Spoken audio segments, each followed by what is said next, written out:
สบายดีเนาะอันนี้คือการเก็บเกี่ยวเขานาแซงอยู่เขตพิเศษเด้ออันนี้มีความจริงเด้อเบิ่งนะเขาเจาะเกี่ยวต่ำเนาะเขาเจาะเกี่ยวเอาเฟืองเนาะหลังจากเขาเกี่ยวแล้วก็เขามาสะสมแบบนี้มาฝาดแบบนี้เฟืองเนี่ยเขาจะไปใส่ประโยชน์ได้หลายอย่างเนาะเขาไปอ่อยสัตว์เลี้ยงเขาจะบ่ให้ทิ่มจักอย่างเลยเพราะสัตว์เลี้ยงเขาหลายเนาะมีงัวมีม้าหลายเนาะงัวม้าควายเขาเลี้ยงอยู่ทางฟาร์มทางสนามบินอันนี้คือการเก็บเกี่ยวเขานาแซงอยู่เก็บพิเศษเจ้าเกี่ยวก็เกี่ยวเนาะเจ้าเกี่ยวก็เขาคัดเอาแนวพันธุ์ดีๆอันนี้เป็นน่าจะเป็นข้าวเจ้าเนาะส่วนหลายตามที่เบิ่งตัวจริงเนาะโฮงเขาจะเป็นข้าวเจ้าหลายกว่าอากาศร้อนสุดอากาศโคตรร้อนเนาะเขาใส่สมัยก็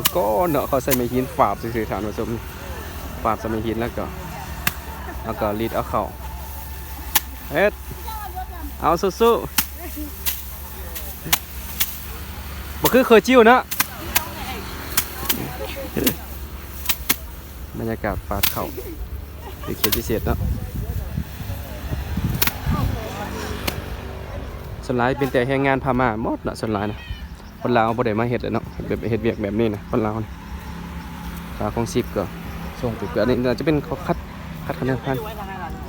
อันนี้เขาคัดคะแนนพันโอ้งามสุดอันนี้คะแนนพันนี่อันนี้ตัวกันตัวคัดเขาแนวพันเขาจะคัดเอาแต่ละเม็ดแต่ละโคตรงามหลายเนาะโอ้งามหลายว้าวมิงกะลาบะมิงกะลาบะเด็ดคำเดียวมิงกะลาบะ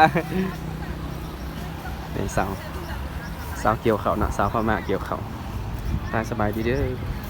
แล้วเขามาเบิ่งแล้วเขาสบายดีนำกันเนาะ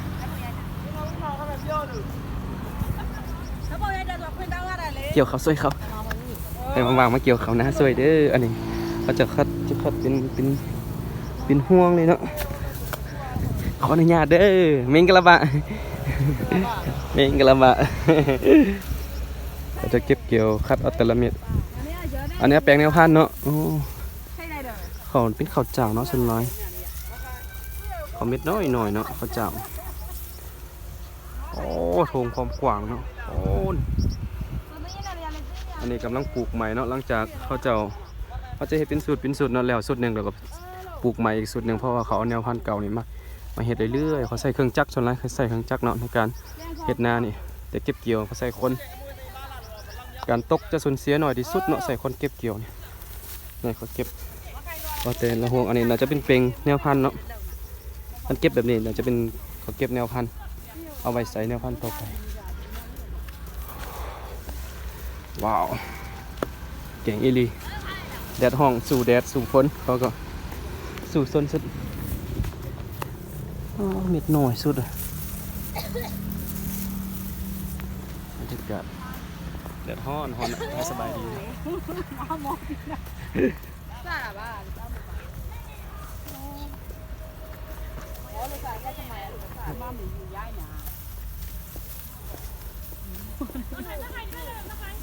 เฟซบุ๊กลง Facebook โซเชียลมีเดียโอเคมิงกะลาบะมิงกะลาบะเดี๋ยวได้มิงกะลาบะคำเดียวสาวพม่าสบายดีเนาะมิงกะลาบะคือสบายดีเนาะสาวพม่าอันนี้กันไล่เขาถ้าสบายดีเด้อเพื่อนเขามาเบิ่งฝากกดไลค์กดแชร์กดติดตามเนาะอัปเดตอันนี้คือเขานาแซงเขตพิเศษเป็นโครงการใหญ่เนาะเขาเจ้าเฮ็ดนี่ปีนึงน่าจะเฮ็ดได้2-3 สุดเนาะเขาเจ้าเฮ็ดโอเคอันนี้ฟาดสวยปะไปสวยเอาสวยฟาดลองโอเคโอ้ออกดี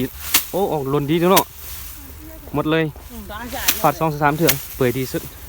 โอเคละโอเคด่ะโอเคเลยเนาะ